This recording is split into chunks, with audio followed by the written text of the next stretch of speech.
अस्सलाम वालेकुम सामीन। हाज़िर खिदमत है बेली राजपूता की मलका निमरा अहमद के नावल की अगली किस्त। मरहूम से आपका क्या रिश्ता था? ठाकुर रघुनाथ ने हुक्के को मुंह से हटाया। इतना तो तुम जानते हो इंस्पेक्टर शाह कि वो मेरा भतीजा था। अंदाज में हल्की सी नागवारी थी। ठाकुर साहब मेरे साथ ताउन कीजिए। वो असर लिए बगैर ठंडे अंदाज में बोला, मरहूम शेखर के सरपरस्त की जिम्मेदारी आपने कब संभाली थी? यही कोई 15 बरस हुए थे। मेरे छोटे भाई की को तवील अदालत के बाद इंतकाल हो गया था। इसकी पत्नी पहले ही दागे मार्फत दे चुकी थी। शेखर इस वक्त गालिबन 22 बरस का था, यानी मौत के वक्त ठाकुर की उम्र 37 साल के लगभग थी। इंस्पेक्टर ने एक अंदाज़ा लगाया। तीखा सा पैतरपे सवालात करने का, बात काटने जाने का।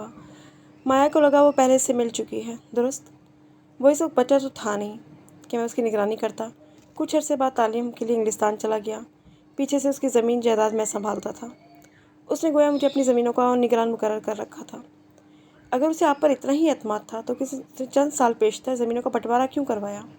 और कुछ लोगों से ये भी कहा था कि शायद उसके साथ बदयांती हुई है। ठाकुर रघुनाथ गड़बड़ा से गए। नहीं, ऐसी कोई बात नहीं है। पहले शेखर और हमारी ज़मीनें मुश्तरक थीं, फिर उसने बंटवारा कर लिया। इसमें कोई बड़ी बात नहीं है। माया खामोशी से दोनों को देख रही थी। शेखर इंग्लिस्तान से कब वापस आया था? वो आता जाता रहता था। अब आखिरी दफ़ा शादी करके आया था। ठाकुर रघुनाथ ने ज़रा की ज़रा नज़र माया पे डाली। वो इसी तरह स्पाट चेहरा लिए बैठी थी। यहाँ मैं आपको कुछ ज़हमत दूंगा मेम साहब। इंस्पेक्टर शाह उसकी तरफ मुतवज्जो हुए। शेखर से आपकी शादी कब हुई? 6 माह कबल, इंग्लिस्तान में। माया ने सर को मामूली सी जुम्बिश से हिलाया। आपने उससे शादी क्यों की? आपकी उम्र में तकरीबन 17 साल का फ़र्क तो होगा। 13 का, उसने तस्हीह की। शेखर एक रईस था, मगर देसी रईस। जैसे कि आपको इल्म है कि मेरा ताल्लुक़ बरतानिया की शाही ख़ानदान से है। कहते हुए गर्दन कदर तफ़ाखुर से उसने बुलंद की। सो जाहिर सी बात है, यहाँ के मकामी की दौलत मुझे क्या मुतासिर करेगी? हमें बस एक कदर मुश्तरक थी और वो थी मोहब्बत। सो हमने शादी कर ली। शादी इंग्लिस्तान में हुई। जी। आप शादी के कितने महीने बाद हिंदुस्तान आई? तकरीबन 2 माह बाद दिल्ली पहुंची थी। कुछ अरसा इधर ही रही, फिर डलहौज़ी चले गए। तकरीबन 3 माह कबल मैं बेली राजपूता आई थी। आपकी उर्दू तो बहुत साफ़ सुथरी है। इंस्पेक्टर शाह मुस्कुराया। मेरी फ़ारसी भी बहुत साफ़ है।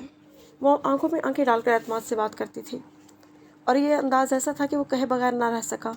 सुना था अहले फ़रंग बेबाक होते हैं, आज यकीन भी हो गया। वगरना बरे आज़म में यहाँ निगाहें मिलाना बेअदबी तस्लीम किया जाता है और हमारे यहाँ निगाहें झुकाना या चुराने को बददियानती की निशानी समझा जाता है। रास्तगो इंसान में इतनी हिम्मत होनी चाहिए कि वो दो टोक बिला खौफ व ख़तर बात कर सके। वजह फरमाया। शेखर से आपके ताल्लुकात कैसे थे? मेरा मतलब है खुशगवार या दरमियाने? वैसे ही जैसे हर मियाँ बीवी के होते हैं। मसलन कैसे? जैसे हफ्ते में एक बार लड़ाई, 2-4 बार तल्ख़ कलामी। क्यों? क्या आपने कोई ऐसा जोड़ा देखा है जिसकी आपस में कभी लड़ाई ना हुई हो? आखिरी बार आपकी तल्ख़ कलामी किस बात पर हुई? यही कोई 5 रोज़ पहले। मैंने कहा था कि हिंदुस्तान में खासी गंदगी है, यहाँ के लोग सफाई का ख्याल नहीं रखते। वो आराम से कहे जा रही थी। तो उसने आगे से क्या कहा? उसने कहा कम से कम वो फरंगियों से तो बेहतर हैं जो महीने में सिर्फ एक बार गौसल करते हैं, और ये कि वो कंपनी बहादुर के जितने अफसरों को जानता है वैसे ही थे। ये तो मामूली बात है। कभी कोई गैर मामूली तल्ख़ कलामी हुई? जो औरत एक शख्स की मोहब्बत में महल छोड़ दे, उसके गाँव में आन बसे, वो क्यों गैर मामूली बातों पर तल्ख़ कलामी करेगी? इंस्पेक्टर शाह लाजवाब सा होकर खामोश हो गया। फिर ठाकुर रघुनाथ की जानिब मुड़ा। बकुआ के रोज़ शेखर को आखिरी बार आपने कब देखा था? सुबह नाश्ते पे। मैं नाश्ते के बाद ज़मीनों पर चला गया। थोड़ी देर बाद ही नौकर भागता हुआ आया कि मेहमान खाने में आग लग गई है। जब तक मैं पहुंचा सब जल चुका था। आग के बुझने तक उसकी कोयला सूरत लाश मिली। उसकी कद बुत और घड़ी और दीगर चीज़ों से उसकी शनाख्त हुई। उसने फ़ौरन एक मुलाजिम को अमृतसर माया देवी को लेने भेजा, वो भी एक सुस्त रफ्तार बग्गी पर, और मेरे पहुंचने से कबल ही शेखर की चिता जला दी गई। वो इतने सर्द और चुपते हुए अंदाज में बोली कि इंस्पेक्टर बुरी तरह चौंका। तो ठाकुरों के माबैन इख्तलाफात भी मौजूद थे। मोटर ख़राब खड़ी थी और कोई हल नहीं था। हमने रात तक आपका इंतज़ार किया, मगर लाश की हालत इतनी ख़राब थी कि चिता जलाने के अलावा कोई चारा नहीं था।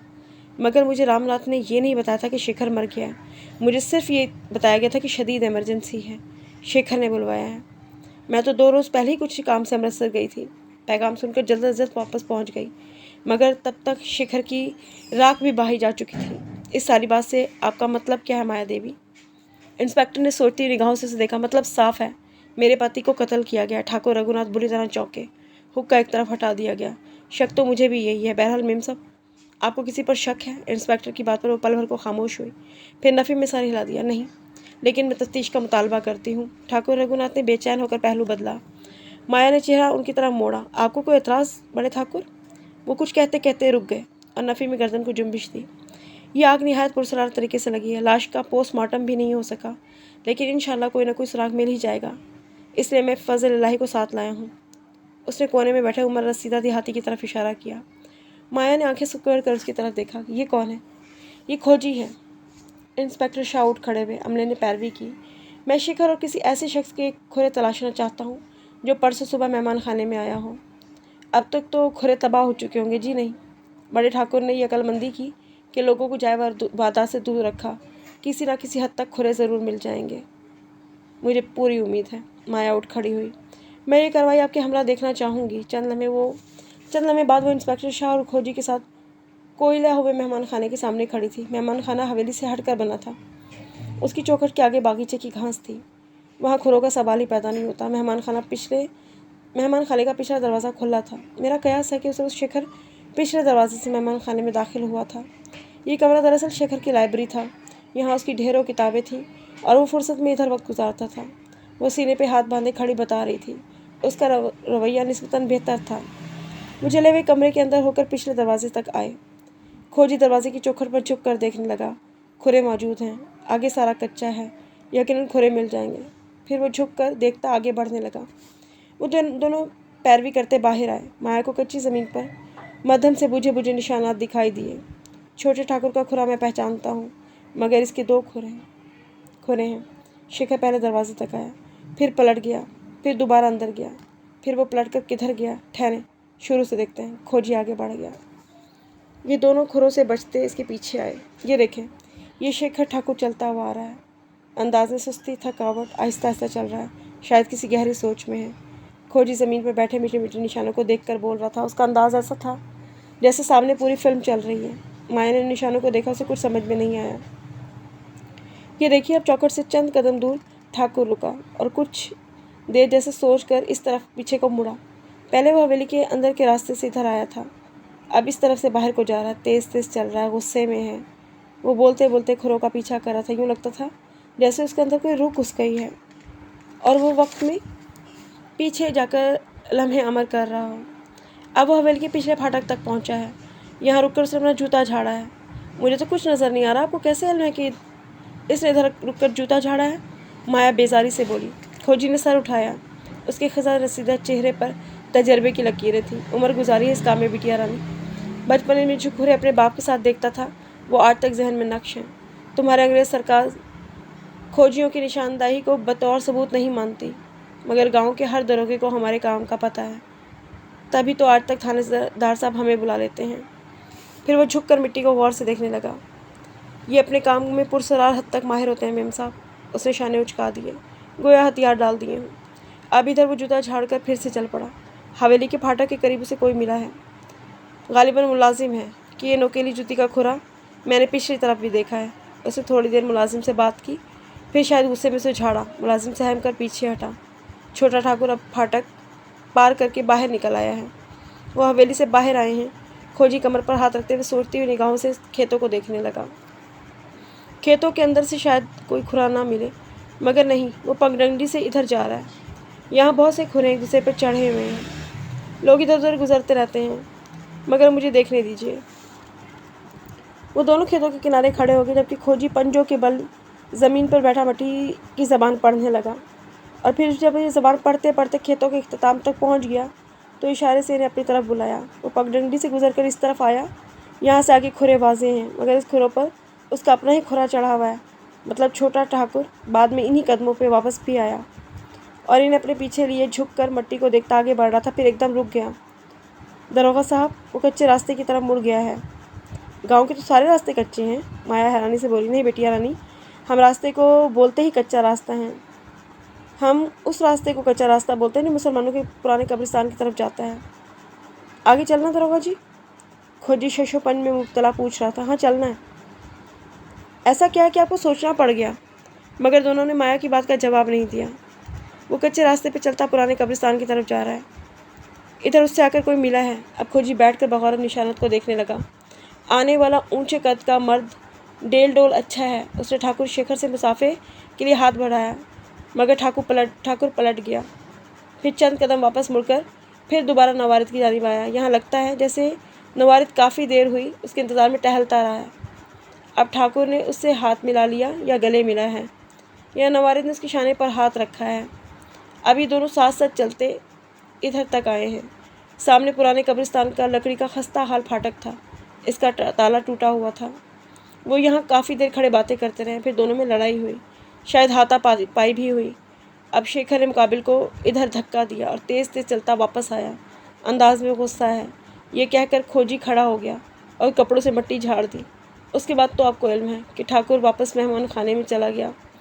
एक आखिरी बात फजल इलाही, क्या ये शख्स जो उससे मिला उसके पीछे मेहमान खाने तक आया है? कच्चे रास्ते पे कुछ निशानात हैं, जैसे किसी ने खुरे मिटा डाले हों। हो सकता है वो पीछे आया हो, मगर रास्ता बदल कर। शुक्रिया फजल इलाही। दिलचस्प कार्रवाई थी इंस्पेक्टर साहब। आप इस नवारित के खुरे का मोल्ड तैयार करवा लें और किसी भी किस्म की पेशरफ्त हो तो मुझे ज़रूर आगाह कीजिएगा। मैं शेखर के कातिलों को सलाखों के पीछे देखना चाहती हूँ। वो कहकर जाने लगी। मेम साहब, आपको किसी पर शक है तो बता दीजिए। नहीं है। फिर ठहर कर बोली, ठाकुर रघुनाथ का बेटा गोपाल आजकल गांव से बाहर शिकार पर गया हुआ है। वापस आए तो उसका बयान ज़रूर लीजिएगा। कहकर वो तेज़ कदमों से खेतों की तरफ बढ़ गई। इंस्पेक्टर शाह उसकी पुश्त पर गिरती साड़ी के पल्लू को देखता किसी गहरी सोच में गुम हो गया। करमदीन ने सदमा सहार लिया था, मगर हाजी बशीर अगले कई रोज़ तक बुखार में फूंकता रहा था।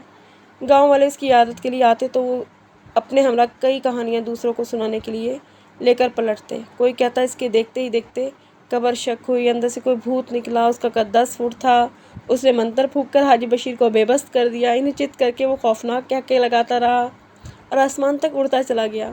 उसकी आंखों और मुंह से लहू बह रहा था।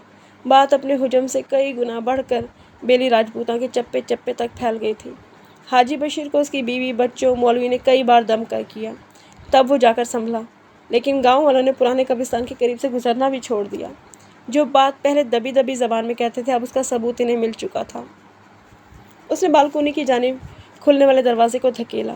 लकड़ी के दोनों पट चरचराहट के साथ खुलते चले गए। चमकीली तेज़ धूप उसे लिपटने लगी। वो माथे पर हाथ का छज्जा बनाए पलके सुकेट कर इधर उधर का जायज़ा लेती बाहर बालकोनी में आ गई। बेली राजपूता पर जाती शर्मा की चमकीली दोपहर उतरी थी। बालकोनी से दूर दूर तक फैला गांव दिखाई दे रहा था। ऐसे मंडेर पर तिरछी बैठी जर्द दीवार से टेक लगाए वो किसी मुसव्विर का खूबसूरत पोर्ट्रेट लग रही थी। चेहरा अब भी बर्फ सा था, बिल्कुल बेतासुर, भूरी आंखें, उसमें चमकीली धूप का अक्स उतरा पड़ा था। बाल इकट्ठे करके गर्दन की दाएं जानिब डाले हुए थे। बहुत खामोशी से दूर फैले खेतों को देख रही थी। तभी मुलाजमा रूपवती उसके लिए चांदी की तश्तरी में ताज़ा फलों के रस का गिलास भर लाई। वो गिलास थामे घूंट घूंट पीती रही। निगाहें दूर खेतों पर थीं। जाने किसने जादू टोना कर दिया इस हवेली पर। इसको खामोश पाकर रूपवती वहीं से दीवार से टेक लगाए खड़ी कहने लगी, चंद माह पहले की तो बात है, जब छोटे ठाकुर आपको लेकर पहली दफ़ा हवेली आए थे। कितना जश्न मनाया था, कैसा चरागा किया था बड़े ठाकुर ने। पूरा गांव सज गया था। कितनी दावतें की थी ठाकुरों ने। हाय भगवान, बस एक दिन के लिए आप अमृतसर गई और पीछे से मेहमान खाने में आग लग गई। छोटे ठाकुर की तो लाश भी पहचानी नहीं जा रही थी, बस अंगूठी और घड़ी से पहचाना, वरना चेहरा तो बिल्कुल ही। शेखर उस मेहमान खाने में सुबह सुबह क्या करने गए थे? उसकी बात काटकर माया ने पूछा। वो अभी तक बाहर देख रही थी। मुझे किसी ने इस सवाल का तसल्ली बख्श जवाब नहीं दिया। मुझे तो इल्म भी नहीं था कि वो इधर गए हैं। जाने किस वक्त गए। मैंने तो इन्हें शाम में आखिरी मर्तबा देखा था कच्चे रास्ते पर। कच्चा रास्ता? कौन सा कच्चा रास्ता? माया ने गर्दन पर हाथ फेर कर इस्तजाब से पूछा। ये मालूमात उसके लिए नई थी। वो जो मुसलमानों के पुराने कब्रिस्तान की तरफ जाता है। माया ने हैरत से दोहराया। शेखर का मुसलमानों के कब्रिस्तान में क्या काम? भगवान जाने मेम साहब, मैंने तो आखिरी दफ़ा इधर ही जाते देखा था, जब मैं अपने मूसा के घर से वापस आ रही थी। कैसे? इतनी अचानक से हो गया ये सब कुछ? माया ज़ेरे लब बुड़बुड़ाई। मैं बस एक रोज़ के लिए गई थी अमृतसर और वापस आई तो शिखर की चिता तैयार थी। मुझे तो किसी ने चेहरा भी नहीं देखने दिया। बस एक रोज़ में इतना सब कुछ। जैसे मौत उसके ताक़ुब में बैठी थी। माया को बेख्तियार याद आया 2 दिन पहले जब वो हवेली में आई थी। रोशनी और दियों से चरागाह किया गया। पूरी हवेली किसी दुल्हन की तरह सजी हुई थी।